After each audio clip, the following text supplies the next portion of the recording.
మామూలుగా ఇప్పుడు present government central government ఏదైతే యాక్ట్ పెట్టిందో దానికి అనుకూలంగా జరుగుతుంది. అట్లా కాకుండా మనది కూడా నిజామాబాద్ యాడ్ కూడా అంతేను, అక్కడ జరిగేది అక్కడ కూడా అంతేను. ఆన్లైన్ బెట్టింగ్ అంటే ఆన్లైన్ అంటే బిజినెస్ పీపుల్ బాగుంటుంది. ఆన్లైన్ ఫిక్స్ చేసుకుని వాళ్ళు అంతా కలిసి కూర్చుని నలుగురు ఒక చోట కూర్చొని రాసుకుంటారు, చేస్తారు, ఆన్లైన్లో పెట్టేస్తారు. రైతుకి ఆఖరి నెక్స్ట్ రోజుకి తెలియదు, ఓ నా సరుకు ఈ రేటు పడిందని కూడా వాళ్ళకి తెలియని పద్ధతిలో ఉంటుంది. వాళ్ళ అమౌంట్ కూడా ఆన్లైన్లో వేస్తారంటే కొంతమంది అకౌంట్లు కూడా లేవు.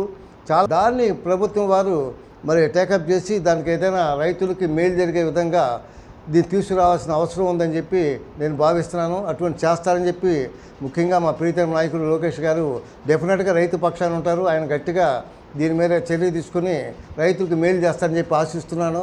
వాటిలో రైతు కూలీల సమస్యలు కూడా చాలా ఉన్నాయి. ఇవన్నీ కూడా మన యాడ్ చైర్మన్ గారు ఝాన్సీ రాణి గారు అవన్నీ కూడా మరి రైతుల్ని, రైతు కూలీల్ని, వ్యాపారస్తుల్ని అనుసంధానం చేసి ఎటువంటి ఇబ్బంది లేకుండా అన్నీ చేసుకోవాల్సిన అవసరం ఉంది. వాళ్ళకి దాదాపుగా 200 మంది పైన కూలీలు ఉంటే కనీసం వాళ్ళకి రోజుకి 4 ఏళ్ళు లోపలికి వెళ్తానికైనా కావాలి, కనీసం కావాలి. అది కూడా లేదు ఇవాళ రోజు పోస్తే 100 బస్తాలు, ఒకసారి 150, ఒకసారి 300, అంతమించి పోయిట్లా రైతులు. మరి ఇక్కడ ఇక్కడ దుగ్గిరాల మార్కెటింగ్ యార్డ్ చైర్మన్ గారు తర్వాత ఏదైనా అది మహేష్ గారి దృష్టికి తీసుకెళ్ళి అవన్నీ కూడా మన అనిత గారు వీళ్ళంతా కూడా తీసుకెళ్ళి అటువంటి రైతుకి ఇబ్బంది లేకుండా రైతుకి మేలు చేసే విధంగా దుగ్గిరాల యార్డు పాతకాలం నాటికి కళకళలాడుతూ రైతాంగంతో ఉండాలని చెప్పి అటువంటి పనులు చేయాలని చెప్పి ఆశిస్తూ, చేస్తారని చెప్పి ఆశిస్తూ